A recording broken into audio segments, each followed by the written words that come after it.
Mateus capítulo 15. Vamos ler o versículo 8 e o versículo 9. Queridos, você que já achou, vamos ficar de pé para fazer a leitura, por favor.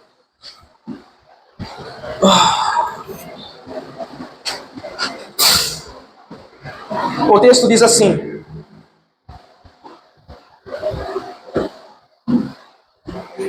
esse povo me honra com os seus lábios, mas o seu coração está longe de mim.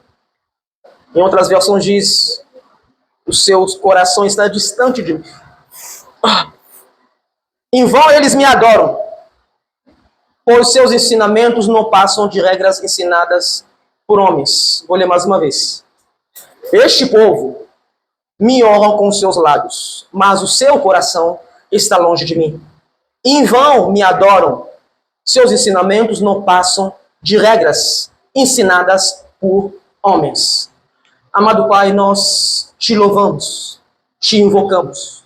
Senhor, eu te imploro que teu Espírito Santo nessa noite venha e ensine aos nossos corações. Sem o teu Espírito Santo somos incapazes de compreender, de assimilar qualquer um desses versículos. Porém, com a ajuda do seu Espírito Santo, todos nós nessa noite podemos ser alimentados pela sua bendita e sacra palavra. Que nenhum de nós saia vazios daqui, mas que sejamos cheios do teu Espírito Santo, da sua palavra, para que essa semana, segunda até o outro domingo, sejamos munidos do teu conhecimento, da sua verdade, que por onde passaremos, o mundo saibam que nós somos seus filhos, que possamos aprender para testemunhar, que possamos aprender para viver, para que sejamos luz e sal desse mundo. Pai, eu te peço, em nome do teu Filho Jesus Cristo. Amém e amém. Vamos nos assentar. Nessa noite eu gostaria de falar sobre o nosso Deus. O nosso único e verdadeiro Deus. Aquele que a Bíblia vai dizer que ele é o Deus de Abraão, o Deus de Isaac e o Deus de Jacó. Um Deus que, apesar de ter o seu nome ventilado praticamente todos os domingos nas igrejas, e por muitas vezes durante a semana nas campanhas, e algumas outras pessoas usando esse nome de forma vã, ainda assim muitos não o conhecem. Muitos não sabem quem é, mas usa o seu nome. Eu desconfio que a nossa geração de fato não conheça o Deus de Abraão, o Deus de Isaac e o Deus de Jacó. Poucos têm de fato conhecimento de quem ele é. O fato de nós não conhecermos o Deus único e verdadeiro, isso dificulta a nossa forma de adorá-lo, de servi-lo, ou até mesmo de nos dedicarmos a ele. Poucos conhecem. Por isso, meu coração foi impelido esses dias, para que pudéssemos falar sobre esse único Deus. Para que você pudesse conhecê-lo, experimentá-lo, vivê-lo, todos os dias.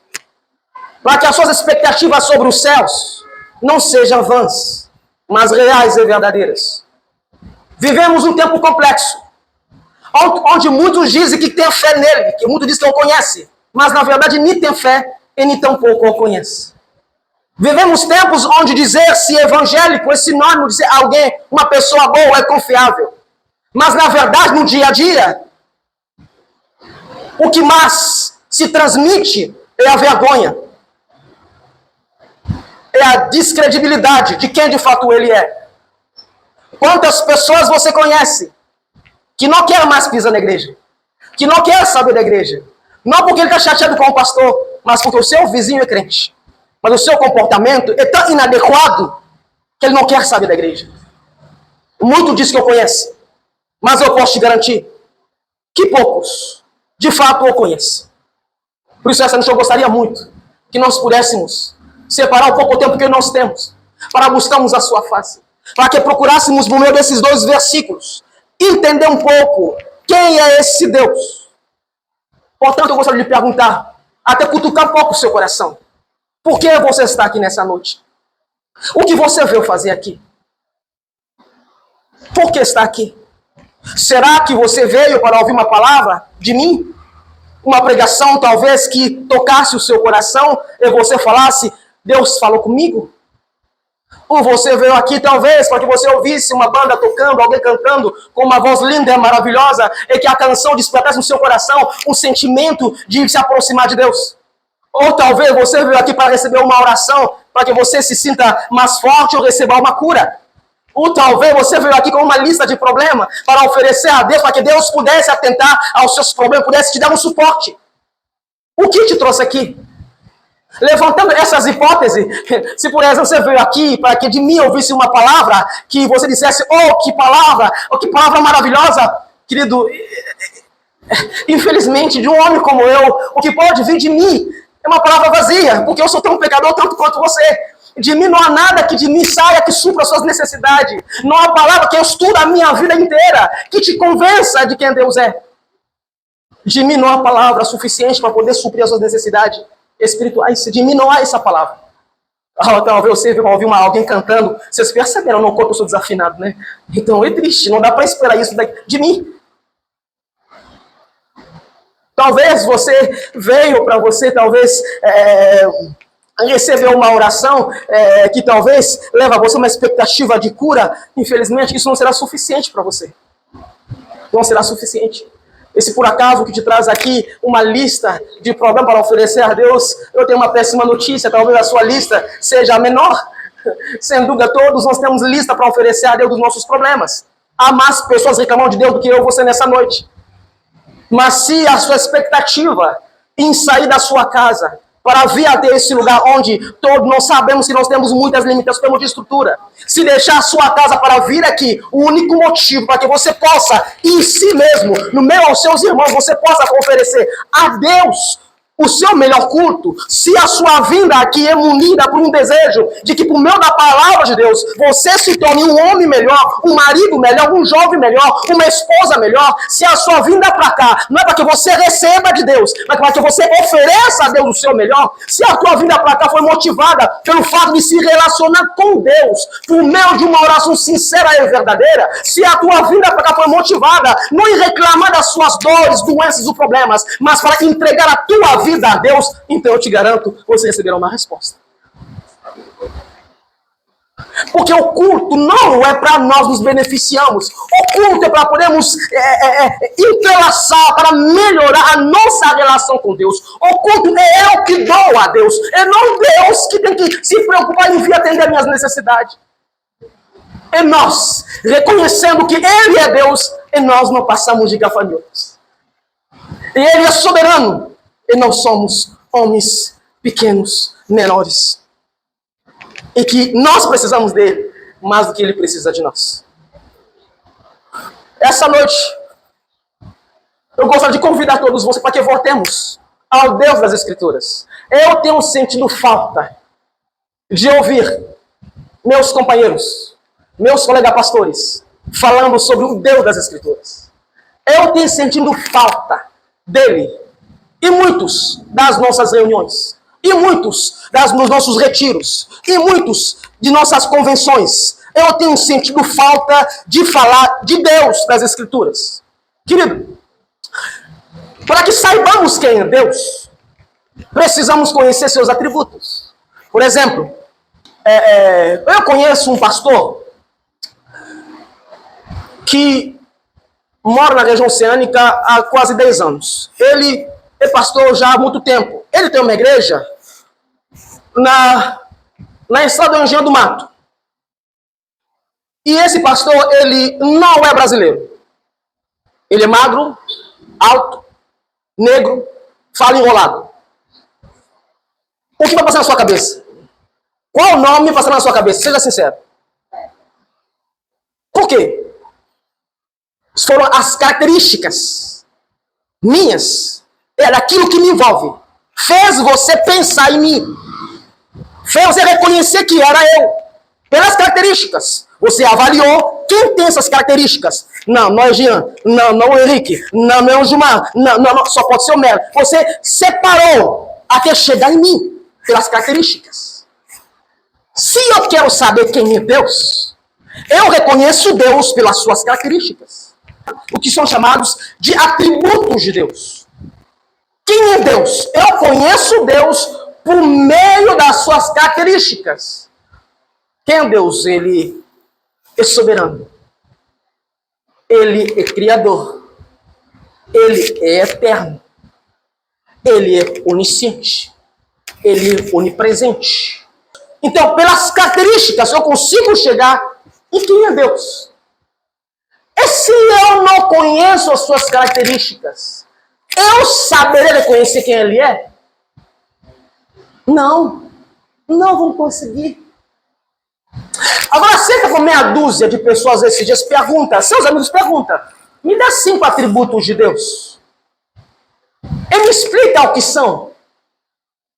Quantos serão capazes de te contar e falar sobre os atributos de Deus?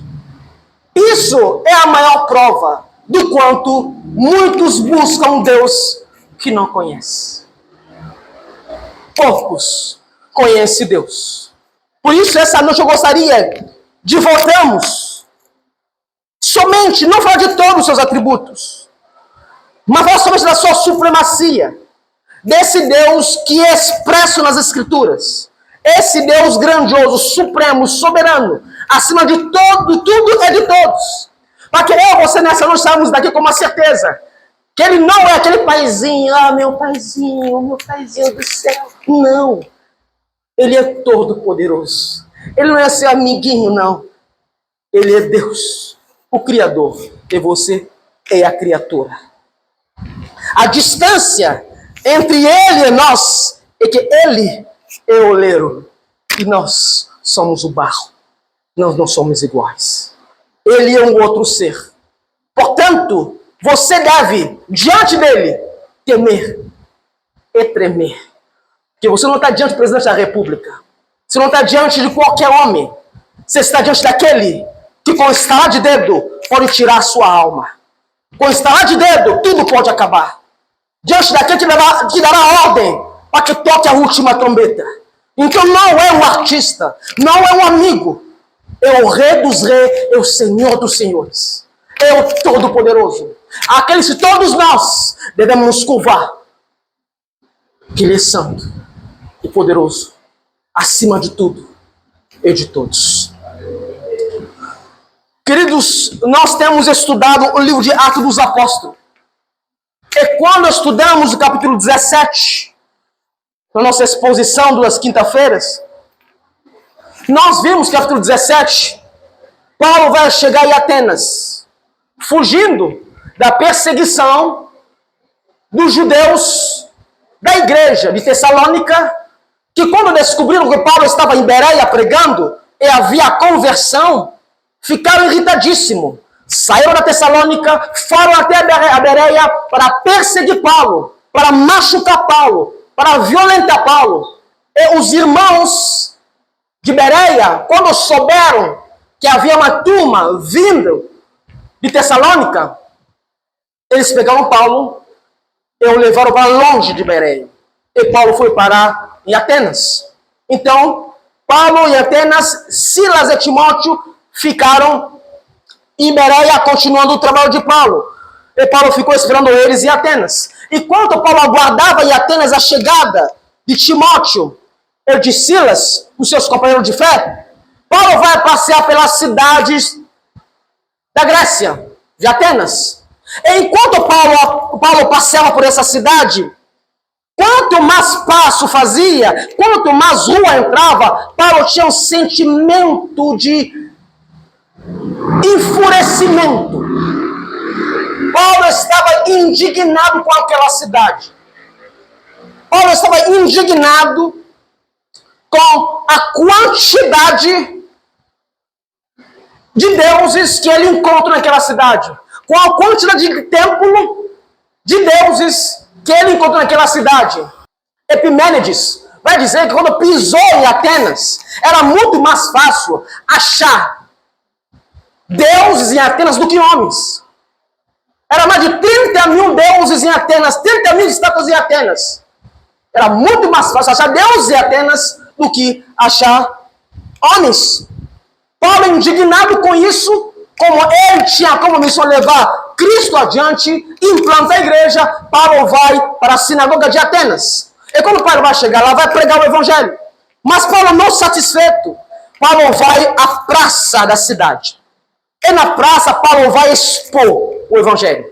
A praça era um lugar onde tinha mais pessoas circulando, porque na praça tinha bancos, tinha venda de alimento, de produtos, o comércio acontecia na praça. Então Paulo vai até a praça onde tinham os sofistas, que eram pessoas eloquentes da Grécia, das retóricas, que se expressava de forma extraordinária e atraía as pessoas pela persuasão da sua eloquência. Muitos sofistas estavam ali. Então Paulo, sabendo que havia sofistas ali, Paulo também se apresenta, mas não como sofista, como um servo de Deus. Paulo vai expor o evangelho de Cristo.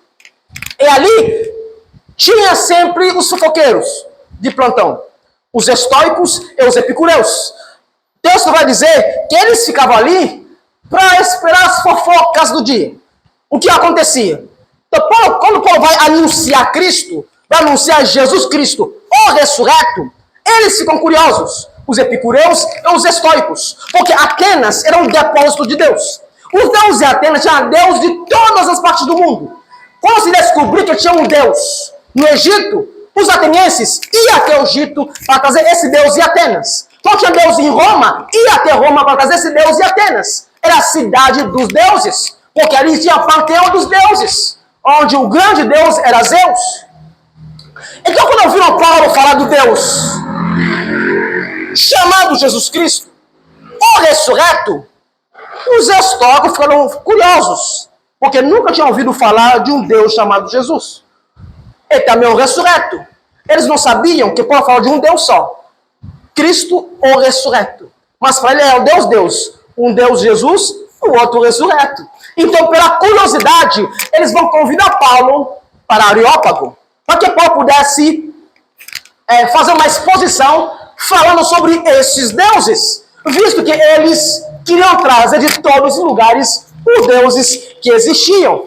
E chegando em Areópago, Paulo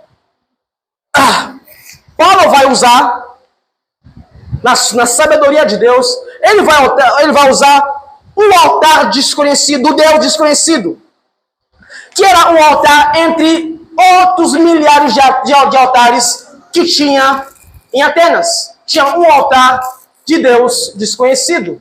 Esse altar é uma obra de Epimênides. Como eu já falei, Epimênides viveu 600 anos antes de Cristo, quando houve uma grande praga em Atenas.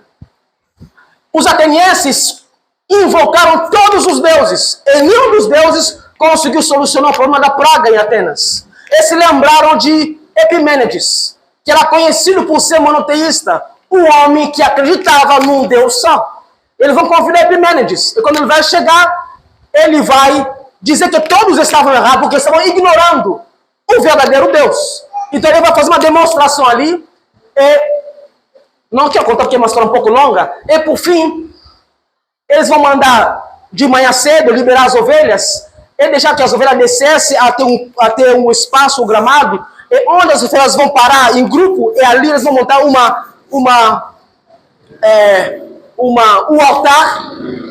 E naquele lugar, se não tivesse Deus nenhum, seria o altar de Deus conhecido. Então as ovelhas vão descer até ali, eles vão fazer um altar de Deus desconhecido, e ali Epimênides vai invocar o Deus Todo-Poderoso, e as pragas vão cessar. Então esse altar vai permanecer o altar de Deus desconhecido. Então quando Paulo vai chegar em Areópago para falar sobre Deus que eles não conheciam, Paulo vai dizer, esse Deus desconhecido que curou a praga, esse Deus na verdade era o Deus Todo-Poderoso.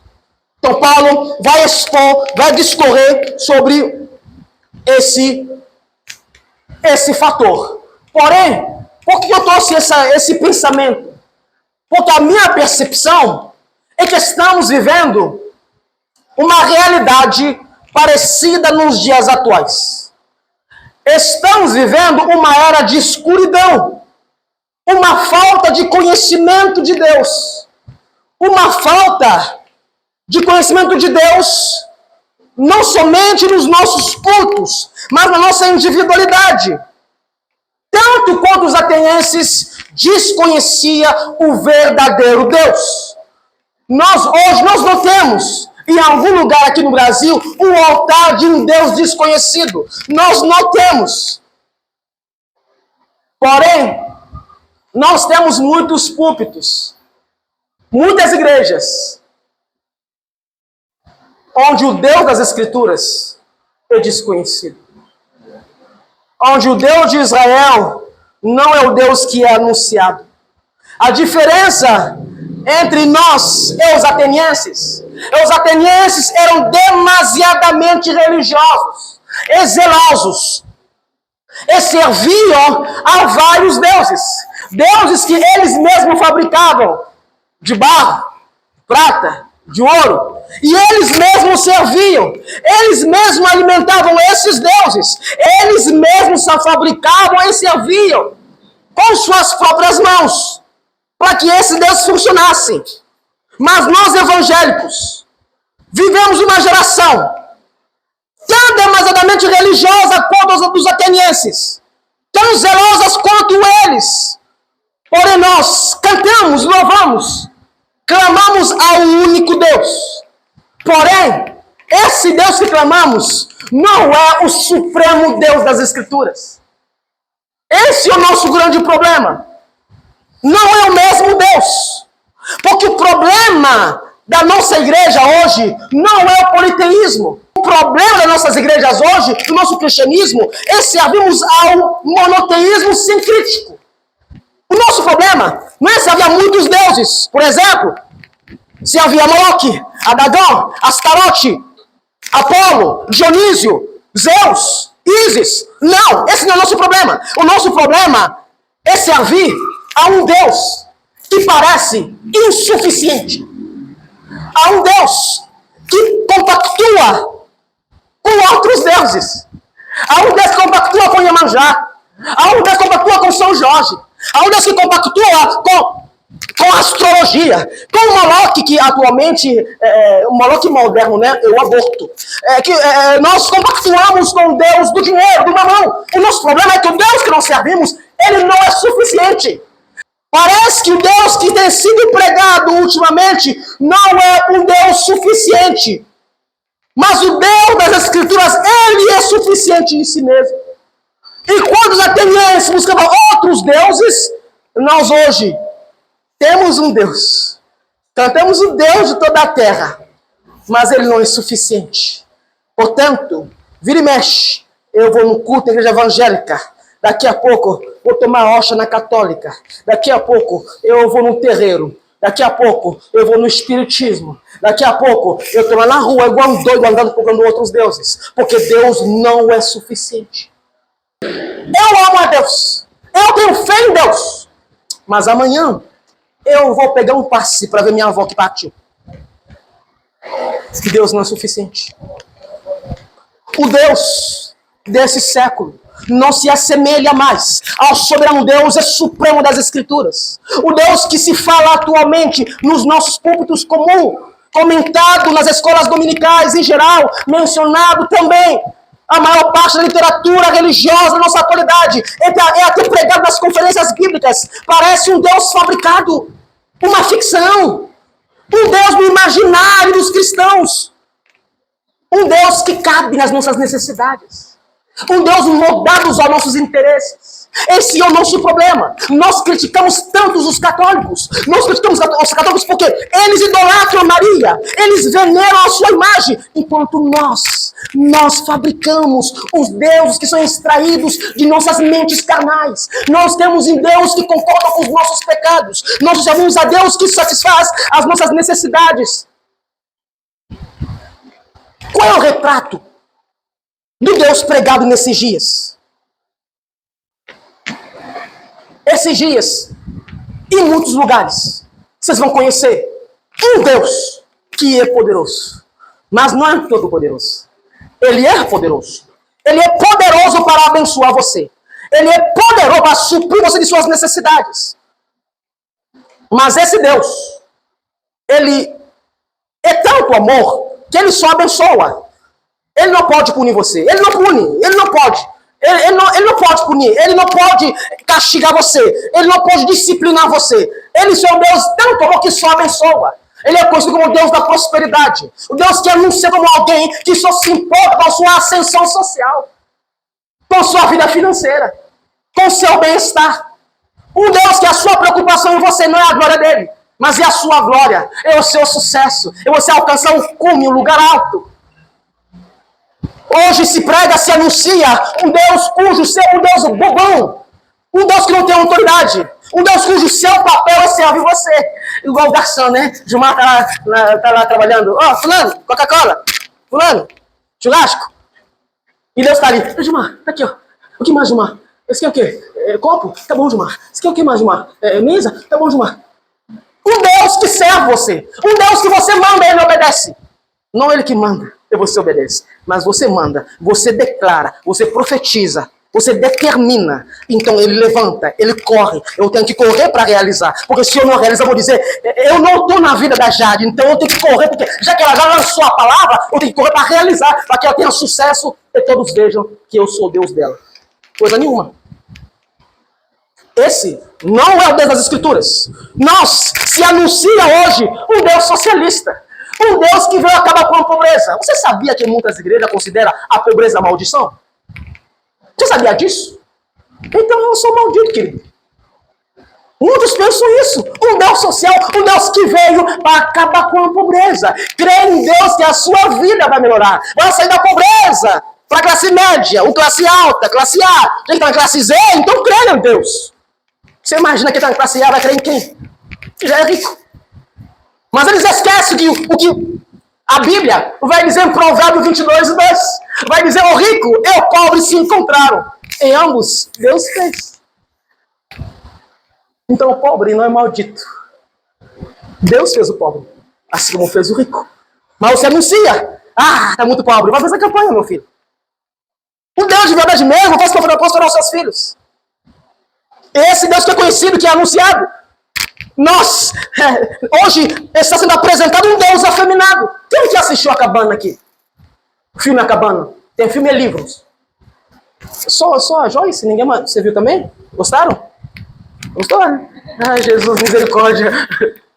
Não tem nada a ver com o cristianismo. Só você saber. Nada a ver. Totalmente espiritismo. Nada a ver com o cristianismo. Isso virou pauta, aliás, para muitos feministas. Buscar, não. A Bíblia é muito patriarcal. Não dá. É muito machismo. Deus pode ser mulher. Eles querem fazer um Deus que se adequa à sua ideologia. Querem um Deus afeminado. Ou eles negam a oração de Cristo, Pai nosso que está no céu. Não, eles querem Mãe nossa que está no céu. E esse Deus, que é apresentado nesses dias, nesse século nosso, hoje, está sendo apresentado um Deus panteísta. Sabe aquelas pessoas que perguntam, quem é Deus para você? Deus para mim? É aquele vento forte que você sente, que te arrepia. Eita, meu Deus! Quem é Deus? Não é aquela energia, sabe aquela energia assim? Você sente, paz. Eu só fumo maconha se você sente isso. Deus é uma força. Apresentando um Deus que não tem personalidade, que não é um ser, que não tem vontade e sentimento. Então qualquer coisa Deus é sol. O que é Deus? Deus é o sol, Deus é jacaré, Deus é uma estrela, tudo é Deus e por fim Deus é nada. Um Deus panteísta. Está sendo apresentado até dentro das igrejas. Isso é uma filosofia que vem dos índios. Mas entrou na igreja. Estou apresentando hoje um Deus cujo a sua única característica é paz e amor. Então venha como você está, permaneça como você está. Deus aceita assim, não tem problema. O mais importante é a sua fé. Inferno, esquece, não existe. O nosso Deus não é Deus do inferno. Ele é só universalista. Não importa o que você faça, Deus no fim vai perdoar você. Deus no fim vai entender suas necessidades. Dilúvio? Mentira, mito, nada disso aconteceu. Nunca vai acontecer. Você acha mesmo que Deus vai deixar milhões de pessoas ir para o inferno? Não. Deus da Bíblia não é isso? Não, mas Deus da Bíblia é isso. Mas o povo não quer. Meu pastor quer pregar sobre isso. Qual foi a última vez que você ouviu uma pregação sobre o inferno? Não vão pregar, não vão falar não. Sobre o pecado. Não vão pregar não, porque essa pregação assusta. Essa pregação afugenta. Portanto, o Deus que é apresentado é o Deus que comunga com o pecado, que aceita o pecado, que não tem problema com o pecado. Ele está sendo apresentado um Deus antropocêntrico. Um Deus cujo ele não tem um papel principal. O principal é o homem. Um Deus que depende do homem.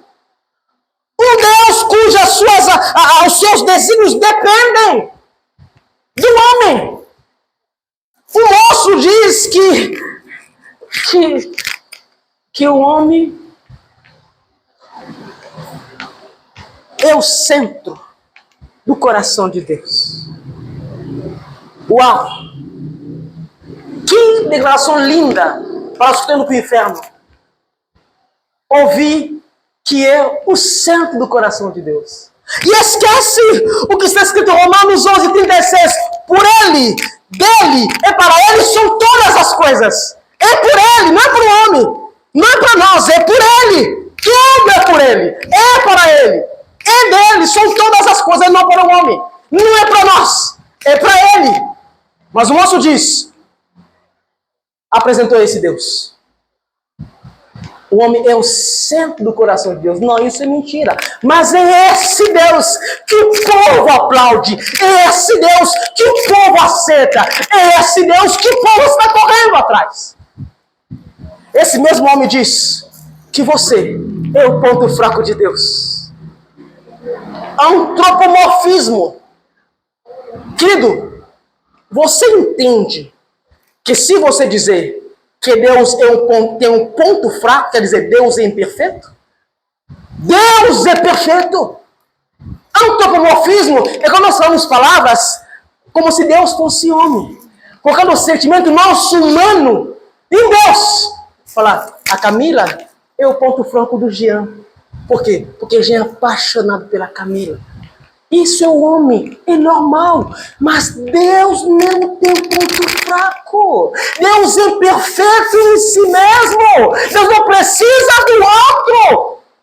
Se eu disser que Deus tem um ponto fraco, eu estou dizendo que Deus é imperfeito, portanto ele não é Deus. Só que o povo não lê a Bíblia. Então é só botar 5 luzes piscando, apagar as luzes, botar uma luz central, botar um piano atrás, sentar, aprender a retórica da Grécia, falar bonita, que o povo enlouquece. E aplaude essas palhaçadas. E esse Deus que é apresentado nas igrejas, nos púlpitos de muitos lugares. Não são todas, mas eu posso te garantir que é a maioria. É esse Deus que é conhecido. Um Deus bobão, que não tem autoridade, que não decide nada, que não tem desígnio, propósito. É que os homens fazem jejum, pede que ele vai mudar, que ele vai transformar, que ele declara que ele vai fazer confissão positiva. Não. Essa é a razão da maioria dos nossos cultos se tornarem um show pirotécnico. Essa é a razão do porquê hoje as pessoas na internet, os ímpios, estão montando um programa para vender para a igreja. A igreja use para angariar pessoas. Por isso hoje o culto é um show a ser entregue. Você não vem dar culto a Deus, você vem assistir um show. O que me parece que hoje o culto não é para Deus, é para os homens. O culto não é para o Senhor, é para os visitantes que vêm. Eu vou estudar. Porque quando a João, seu marido, vier, Eu quero pregar para que eles sejam atraídos. Não é para que Deus seja glorificado, para que as pessoas se atraiam. O que parece que a igreja tornou-se uma empresa. O culto é um produto vendido aos domingos.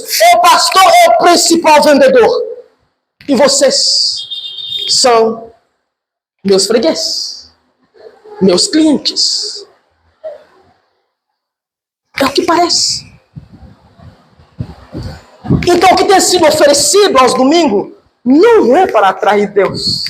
É para atrair você. É para convencer você. Você conhece um famoso pastor, Rick Warren? Não conhece, não? O livro fez muito sucesso no Brasil. A Vida com Propósito. Nunca ouviu falar desse livro? Rapaz, tem que ler, hein? Esse livro é o mais famoso do Brasil. É o mais vendido. Bom, não perdeu nada, né? Não leu isso, não perdeu nada. Só se protegeu. Ele lançou um novo livro, que é Uma Igreja com Propósito. E muitos pastores brasileiros foram para os Estados Unidos para sentar com ele, para conversar sobre isso.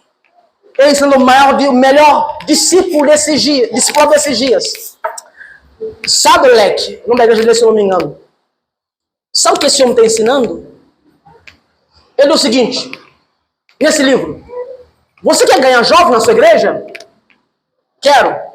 Não prega sobre pecado. Não prega sobre salvação. Eles são muito jovens para pensar em morrer. Como é que é? Não posso pregar sobre isso? Não prega sobre isso. Prega sobre temas que eles possam se acomodar.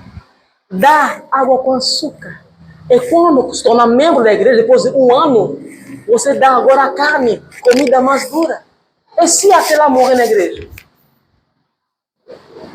Como é que fica a situação? Ele diz, para você implantar uma igreja, vai até os ímpios, pergunta que tipo de lugar eles gostam de frequentar. Gosto de frequentar bares, boate, restaurante de luxo, padaria, isso. Então faça uma igreja que tenha todas essas coisas para atender esse público. Por isso, a maioria dos pastores que foram sentar com eles, nas suas igrejas, tem padaria, tem cafezinho, agora está tendo academia, está tendo um negócio ali, está tendo... Um monte de pastores daqui foram para lá. Um monte do Brasil. Eu sou o mentor dessas pessoas. Mas o Deus que ele está ensinando não é o Deus da Bíblia. Não é. Não é o Deus das Escrituras. É lamentável. Mas é o Deus que é apresentado nesses dias. Muitos evangélicos hoje estão perdidos, tanto quanto os atenienses. Eles serviam a vários deuses, mas muitos de nós, hoje, servimos um Deus que é fabricado pelo nosso próprio imaginário, nossos pensamentos. E nós não somos os únicos a pensar assim. Os fariseus também pensavam assim. Os fariseus também agiam assim. Eles serviam um Deus, porém não era o único Deus das Escrituras. Por isso lemos esse texto aqui com você, que eu li esse texto aqui com você. Jesus vai dizer sobre os fariseus: estes me adoram com os seus lábios, mas o seu coração está distante de mim. Vocês devem lembrar de Jeremias. Jeremias vai dizer, Jeremias 29, buscar-me e me achareis, quando vocês me buscarem de todo o vosso coração, e eu serei achado por vós. Significa, a verdadeira busca não é dos lábios, não é das mãos levantadas, não é de joelhos dobrados, mas é uma busca que vem do coração, que parte do seu interior. Os fariseus, eles não eram politeístas. Eles falavam que eram filhos descendentes de Abraão. Eles serviam ao único Deus, que ele acreditava que fosse um Deus todo-poderoso. Mas Deus vai dizer: vocês me servem com os lábios, exterior, boca, para fora. Mas os vossos corações não estão alinhados à minha vontade. Não é em vão que um dos príncipes dos judeus, Nicodemos, o homem que conhecia as Escrituras, mas o Senhor disse para ele: você precisa nascer de novo, se quiser entrar no reino dos céus. Eles vão dizer que nós somos descendentes de Abraão, não somos filhos de Deus. O cristão vai dizer: não, vocês são filhos do diabo. Ele é o pai de vocês.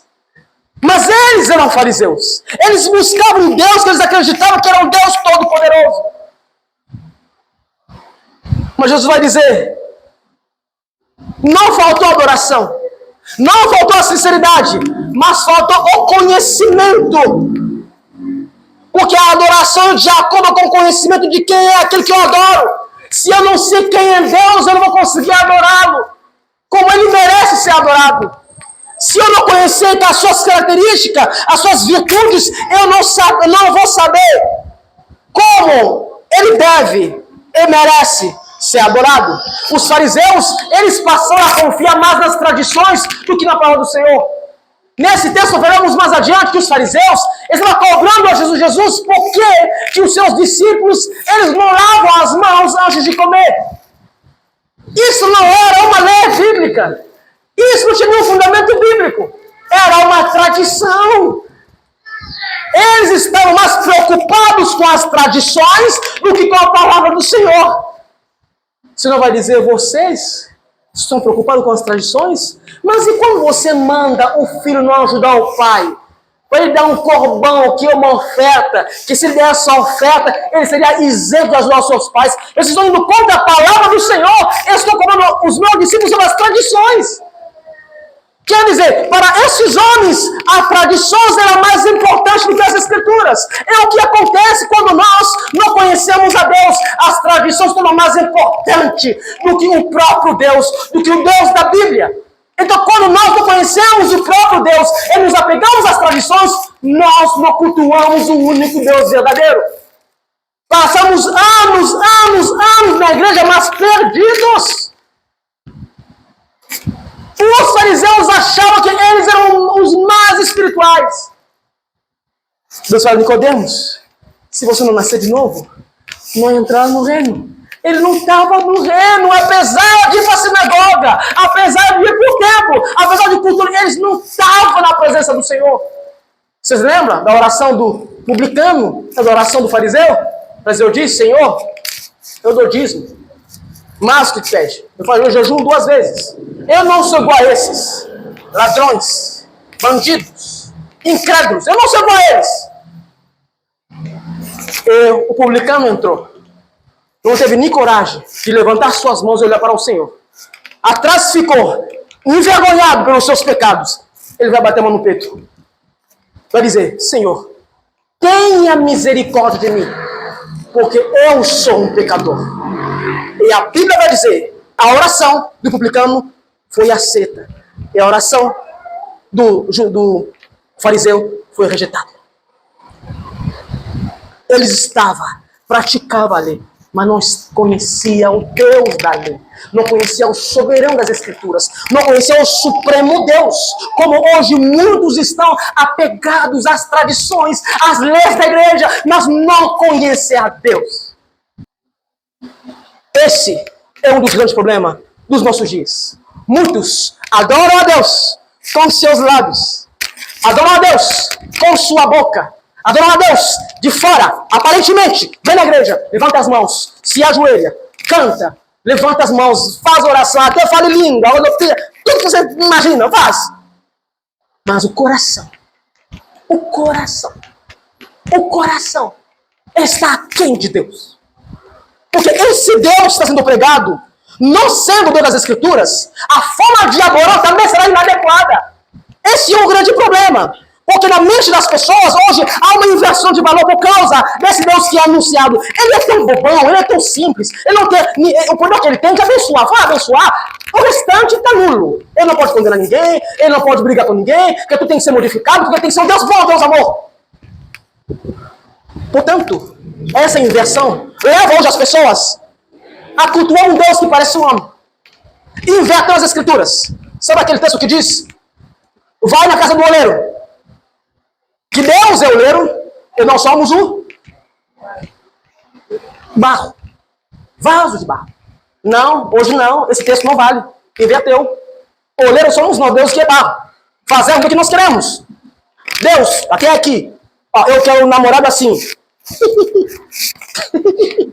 Ah, Jesus, misericórdia, não posso nem falar. Tem que ser assim, tem que ser rico, tem que ser assim. Aí aparece eu da vida, não, ele é pobre. Dá não. Senhor, não dá não, não foi isso que eu pedi. Você sabia que uma das maiores igrejas da Coreia do Sul, do falecido Paul Yong-cho, ele escreveu um livro, A Quinta Dimensão, onde ele ensina os seus membros a orar para receber de Deus o que eles querem. Ele disse, se você for pedir uma bicicleta, pega assim, Senhor, uma bicicleta, 2 rodinhas, dá o tamanho, dá a cor, dá a marca. Se você esquecer o ano de fabricação, volta à oração, diz, Senhor, tem que ser tal ano. Tem que ser, não pode ser verde não, tem que ser amarelo, tem que ser isso. Exija o que você merece. E Deus vai te dar. Isso só se for Deus da Peppa, porque Deus da Bíblia, isso aqui não dá não. Dá não. Pode pedir, pode fazer, não dá não. Não dá não. Não dá mesmo não. Porque você não manda de Deus. Ele é supremo, ele é excesso. Esse Deus que é ensinado aqui se torna um Deus muito frágil e insuficiente. Um Deus que você manda e desmanda. Um Deus que você faz o que você quiser. E ele não faz nada. Um Deus que você dá o formato que você quiser. Porque na verdade você é o oleiro. Deus que é o barro. Você dá a Deus a forma que você quiser. Deus na minha vida é o seguinte. Você só manda na minha casa. Quando eu saio de casa, eu vou beber. Não aparece pra mim não. Eu faço o que eu quiser. Entendeu? Mas quando eu quiser orar, eu falo contigo. Entendeu? Então fica na sua. Quando não precisar de você, não me perturbe. Mas quando eu precisar, eu vou até o Senhor. Esse Deus. Eles são oleiros. Deus é o barro. Eles fazem Deus caber naquilo que eles querem que caiba. Até aqui Deus falou. Daqui para frente não. Não. Ele não pode mandar para o inferno. Não, de jeito nenhum. Ele não pode condenar. Não pode. Não pode condenar isso. Esse ato. Esse Deus da Bíblia? Não. Não é não. Definitivamente não. Esse não é o Deus das Escrituras. Esse não é um Deus de Abraão, um Deus de Isaac, um Deus de Jacó. Não é o Deus de Moisés. Não é esse Deus. O Deus de Moisés, o Deus de Abraão, o Deus de Isaac, o Deus de Jacó, ele é soberano. Ele está acima de tudo e de todos. Nós não mandamos nele, ele manda em nós. O cristianismo é a religião dos mandados. Ele manda e a gente obedece. Quem não quer obedecer, mete o pé. O cristianismo é isso. Só tem ordem na Bíblia. Só tem mandamentos. E nós somos chamados para obedecer, para seguir, porque Ele é o nosso Senhor. Ele é soberano, Ele tem todo o poder. Ele é excelso, majestoso e poderoso. Ele sabe a hora que nós levantamos. Ele sabe a hora que nós deitamos. Ele sabe a hora que nós falamos. Ele sabe a hora que nos calamos. Ele não somente é todo poderoso, mas Ele é onisciente e onipotente. E Ele pode todas as coisas. Ele é tão poderoso que a Bíblia diz que perante o tão poderoso Deus, todos os presidentes, podem ser papas, reis, imperadores, todos eles são como gafanhotos. São tão pequenos que não se comparam a esse Deus. Ele não é o ser humano. Ele é o outro ser. Ele é o Criador e nós somos homens. Por isso Apocalipse vai dizer, Ele é o Rei dos Reis e Senhor dos Senhores. A Bíblia nos mostra o quão poderoso Deus é pelas coisas que aconteceram ao longo dos anos, tanto no Antigo Testamento como no Novo Testamento. Que não realiza obras para mostrar que Ele não é homem, mas Ele é Deus. Ele não é como nós. Apesar de Cristo ter se encarnado, Ele não é como nós. Ele é perfeito, nunca pecou. Ele é simplesmente Deus, Ele é excelso, Ele é poderoso. Nós podemos ver o grande poder de Deus, a sua soberania sobre toda a sua criação. O texto vai dizer que o Senhor, com todo o seu poder, com sua soberania, com sua glória, sua capacidade de ordenar a natureza obedecê-lo, ele, pela sua voz, ele dividiu o mar vermelho para que o povo passasse. Deus abriu as águas para que os homens passassem. E logo depois, os israelitas, eles mesmos, com seus próprios olhos, eles viram Deus fechando as águas e precipitando os egípcios à derrota. Porque ele ordena as águas e as águas obedecem. Ele não é como nós, ele é soberano. Eu quero te mostrar que estamos diante daquele que não é como nós. Isso tem que nos levar a temê-lo, a nos submeter a ele, a não nos aproximar de qualquer forma, que a nossa razão seja rasa. Mas que saibamos que estamos diante de um Deus todo-poderoso.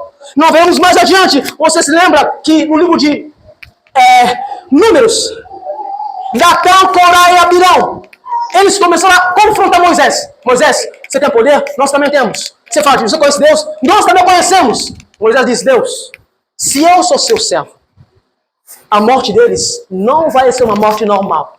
Sabe o que Deus fez? Deus abriu a terra, engoliu Datã, Coré e Abirão e todos os seus familiares. Deus é poderoso. Deus é poderoso. Quem pode se opor a ele? Quem pode? É um problema você se levantar contra aquele que Deus levantou. Deus estava levantando Moisés naquele deserto. Aqueles homens se aventuraram contra Moisés. Moisés disse, Senhor, nenhum deles vai morrer de tosse. Nenhum vai morrer de morte normal. Vai ser morte sobrenatural. Deus abriu a terra e engoliu todo mundo. Números 14. É o que diremos. Josué diante da batalha, sendo completamente engolidos pelos adversários. A Bíblia diz, José diz, o sol para em Gibeão, a lua para em Ajalão. O tempo parou até que Josué venceu as batalhas. Quem pode parar o tempo senão aquele que é todo poderoso? Ele manda e o tempo obedece.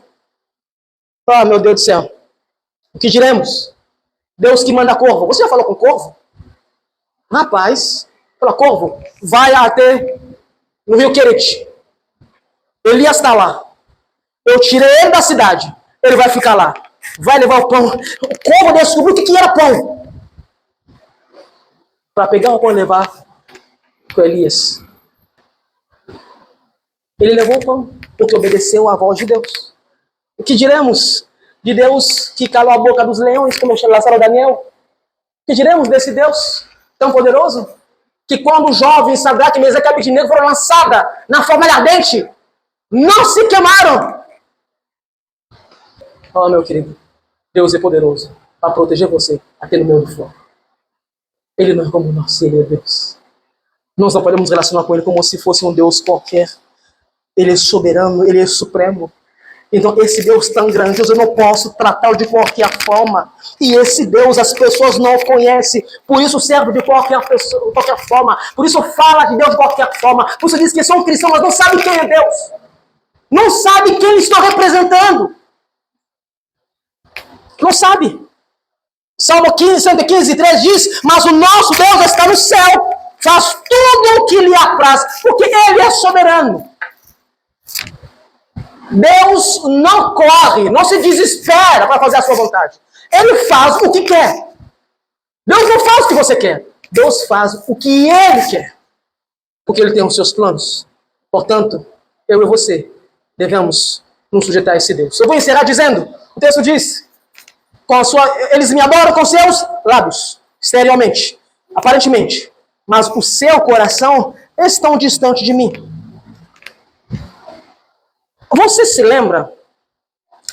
Esse coração aqui não é o nosso órgão físico que bombeia sangue nas veias, nas artérias. Não isso. O coração aqui é o centro do pensamento. É o centro das emoções. É onde todos os comandos saem. Vocês lembram o que o Provérbio 4, 23 diz? De tudo que se pode guardar, guarda o quê? O vosso coração. Porque dele tem as saídas da vida. O coração é ponto de partida. A verdadeira adoração não começa com as mãos levantadas. Começa com o coração. Começa na mudança do nosso interior. As pessoas podem aparecer pelas suas falas, atitudes. Mas será que os seus corações estão em Deus? É isso que Deus está dizendo. Eles não me conhecem, por isso me adoram exteriormente, por isso me adoram com aparência. Mas aqueles que me conhecem, adoram com o coração. Porque quando Deus nos converte às nossas vidas, a primeira coisa que Deus toca é o quê? Ezequiel, capítulo 36, 26. Vai dizer: eu darei a vocês um novo coração. Eu porei dentro de vós um espírito novo. Tirarei a vossa carne, o coração de pedra. Eu vos darei um coração de carne. É do coração que provém a verdadeira adoração. Um coração que antes era um coração pecaminoso, promíscuo, um coração maldoso. Agora Deus transforma, dá um novo coração. Lembra aquela música? Tá? Dá-me um coração igual ao seu, meu mestre. Dá-me um coração disposto a obedecer. Conheça o seu querer. Dá-me um coração. Ele nos dá um coração novo. Um coração que obedece. Um coração que teme. Um coração que se sujeita. Um coração que ama a Deus acima de tudo. Um coração que se entrega. A Bíblia vai dizer em Salmo 51, qual sacrifício que agrada a Deus? Suas mãos levantadas? Não. Eu grito? Não. Essa apatia? Não. Falar em língua? Não. O coração contrito e quebrantado. Um coração arrependido. Igual aquele fariseu: Senhor, tenha misericórdia de mim, porque eu sou um pecador. É o maior sacrifício, é o que agrada a Deus. Um coração quebrantado e contrito, um coração entregue a Deus. Paulo vai dizer: na verdade, a verdadeira circuncisão não é o dos judeus que foi na pele. Não. A verdadeira circuncisão é no coração. Em Romanos capítulo 2, versículo 29, não é judeu quem eu é interiormente. A circuncisão é a operada no coração pelo Espírito e não pela lei escrita. Para estes, o louvor não provém dos homens, mas de Deus. A verdadeira conversão não é na lei, é o Espírito de Deus que nos converte. Mateus 10 não vai dizer: se você confessar com a sua boca que Jesus é o Senhor e crer com o seu coração. Então parte do nosso coração. A Bíblia em Efésios capítulo 3, versículo 17, para que Cristo habite em seus corações mediante a fé, e oro para que vocês, arraigados e alicerçados no amor. Queridos, a adoração verdadeira não é na aparência. Muitos acham que ficar de joelho, Deus se aproxima, né? Se eu me ajoelhar, Deus é mais próximo, eu levantar as mãos. Se eu fizer, aleluia. Não. Você pode estar em silêncio, tranquilo, sem esboçar nada. Mas o teu coração está: Senhor, eu não quero mais ser eu. Mata o eu dentro de mim. Mata esse pecado, me salva, me liberte. Muda a minha vida. Não precisa levantar, não precisa vir à frente, não. Mas se o seu coração estiver contrito e entregue a Deus, essa é a adoração que o Senhor aceita. Nos enganamos muitas vezes como líder, vê aquele irmão que vem sempre, está sempre na igreja, arrumadinho lá, aleluia. Irmão homem de Deus, está sempre ali, aleluia, servindo. É aquele irmão que não é tão assim, que não se envolve tanto, está na dela, está sempre ali. Você fala: ele é mais cristão. Ela não, ela é mais fria, não canta, não louva, não faz nada, não faz negócio, não se envolve, não é tão cristão assim. Igual Deus falou a Samuel. Samuel viu o primeiro filho de Jessé, Eliabe. Ele era forte, ele era alto. Samuel disse: Senhor, eu não sou rei. Olha como é bonito, olha a sua estatura. Deus disse: não é. E Abinadab? Não é. Eu sei lá? Não é. Ele disse: Samuel, vocês homens vê a aparência. Eu vejo o quê? Eu vejo o coração. O nosso coração. A adoração é aqui dentro. Não é o que eu falo, não é o que eu faço. Começa aqui e vai exteriormente. A mudança é de dentro para fora. Não é de fora para dentro. O roubo do pecado não foi fora, foi dentro. Acabou com o nosso coração. Então a conversão começa aqui dentro. Com o novo coração, então sai para fora. Só que hoje, com esse Deus falso, não há mudança no coração, nas obras. Vocês vão para a igreja, aprende a falar como crente, aprende a fazer obra, aprende a fazer missão, aprende a fazer um monte de coisa, e sai fazendo. Vai para casa da pessoa, bate na esposa, xinga, maltrata, não paga as contas, não paga imposto. É um bandido, é um mentiroso, não presta para nada. Mas na igreja, aleluia, glória a Deus, suas maravilhas. Mas em casa é um mentiroso. Quantos escândalos vocês viram esses dias? Eu queria que você soubesse o meu desejo é que vocês conheçam o Deus da Bíblia. Porque se você porventura vir aqui, venha por causa dele. Venha. Venha para você cultuar ele. Venha, que ele seja a única razão de você estar aqui. Não precisa gostar de mim. Não precisa ser meu amigo. Mas que seja por ele. E se for por ele, nos amaremos se for por ele. Que seja por ele. Porque ele deve ser a nossa única razão de existir.